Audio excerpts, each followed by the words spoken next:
Bienvenue sur le podcast Collatéral, un podcast qui s'adresse aux proches, aux conjoints, aux parents, aux enfants, aux amis d'une personne qui souffre d'addiction comportementale ou d'addiction aux produits, comme l'alcool, le cannabis, la cocaïne, etc. Le but de ce podcast, c'est de vous aider à comprendre la maladie, de comprendre le malade, de vous aider à l'aider, et de vous aider, vous, à porter un sac à dos qui est souvent trop lourd à cause des conséquences collatérales de l'addiction, de celle ou de celui que vous aimez.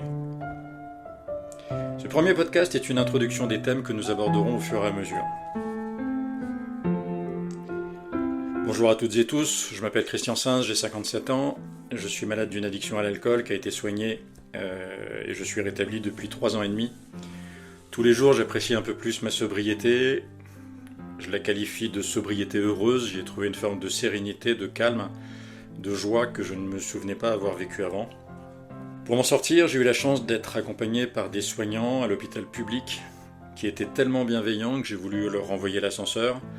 Et pour ça, j'ai suivi une formation pendant une année à l'AP-HP, les hôpitaux de Paris, pour devenir patient expert en addictologie.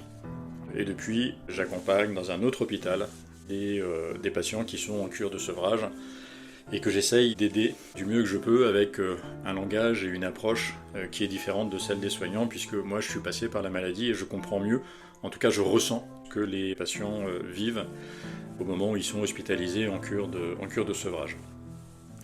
Mais avant tout, si je m'en suis sorti, c'est surtout grâce à mes proches, et en particulier ma femme et ma fille. C'est elles qui m'ont donné envie d'entretenir le désir de me soigner. C'est leur présence, c'est leur écoute, c'est leur soutien qui ont été les moteurs de mon chemin vers cette sobriété heureuse. Et pourtant, elles ont enduré pendant des années ce que vivent, malheureusement encore, la plupart des proches des malades d'addiction. Le mensonge, par exemple, le déni, qui sont malheureusement associés à cette maladie, j'y reviendrai. Les angoisses, quand on n'a pas de nouvelles de son mari et qu'il est tard, les discussions stériles, les mots qui se répètent en boucle. Celui qu'on aime en tant qu'épouse ou de fille, qui devient différent, qui devient un autre, que l'on n'aime pas ou que l'on aime moins, et qui perd son aura et sa dignité. Heureusement, en ce qui me concerne, moi, ma maladie, ça a longtemps été cyclique. J'étais alcoolique 6 mois, puis sobre les 6 mois suivants. Ça permettait à mes proches et à moi-même de nous ressourcer, jusqu'au jour où malheureusement il n'y a plus eu de cycle. Je crois que je ne pourrai jamais les remercier assez du soutien inconditionnel qu'elles m'ont apporté, et à elles, je dois renvoyer des centaines d'ascenseurs. Et les autres, tous et souvent toutes les proches d'addicts. Quand un malade décide d'entamer le chemin du rétablissement, il a plein de possibilités. Que ce soit les centres de cure, les XAPA. XAPA, ça veut dire Centre de soins d'accompagnement et de prévention en addictologie. Les médecins, les psychiatres spécialistes en addictologie, les thérapeutes, les groupes de parole, comme les alcooliques anonymes ou les narcotiques anonymes, par exemple. Donc pour eux, il y a plein de choses, mais pour les proches, il n'y a rien.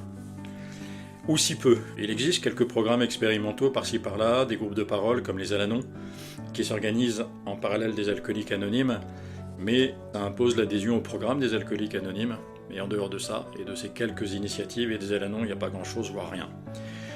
Et il n'y a rien alors qu'en moyenne 5 personnes sont impactées quand elles sont proches d'un malade d'addiction, que l'anxiété et la dépression s'installent quasiment à chaque fois, et voilà. Et donc c'est à ces femmes, à ces maris, à ces enfants, ces parents, ces amis, qui subissent les conséquences collatérales de l'addiction d'un proche, que j'ai voulu m'adresser grâce à ce podcast. J'espère au fur et à mesure pouvoir échanger avec vous sur ce podcast, vous les proches qui veulent prendre la parole et lâcher un peu le sac à dos souvent trop lourd, mais aussi les spécialistes, les malades. Et moi, bien sûr, j'interviendrai aussi pour parler de la maladie, pour la comprendre, pour comprendre le rétablissement, ce qui marche pas, pour trouver, identifier des outils qui aident le malade et ceux qui l'entourent, mais surtout pour échanger autour du thème principal qui est comment l'aider, elle ou lui, et comment s'aider soi-même quand on est proche d'un malade d'addiction. Je vous souhaite une bonne écoute, beaucoup de courage pour ce que vous traversez. Quand l'issue est heureuse et qu'on retrouve son vrai proche, vous le retrouvez ou vous la retrouvez enfin, mais en mieux, et c'est tout le bonheur que je vous souhaite. Voilà, c'était le premier podcast de Collatéral. N'hésitez pas à l'évaluer sur les plateformes de podcast, à le partager sur vos réseaux, ça aide beaucoup à le faire connaître. Et si vous souhaitez aborder un sujet, si vous voulez que j'interviewe une personne ou une personnalité en particulier, si vous souhaitez me poser une question, ce podcast est fait pour vous, donc posez-moi vos questions, intervenez en commentaire sur notre compte Instagram, donc qui est co-latéral, ou sur le compte Facebook Collatéral, et je m'efforcerai de construire ce podcast au fur et à mesure de vos envies et de vos attentes. À bientôt!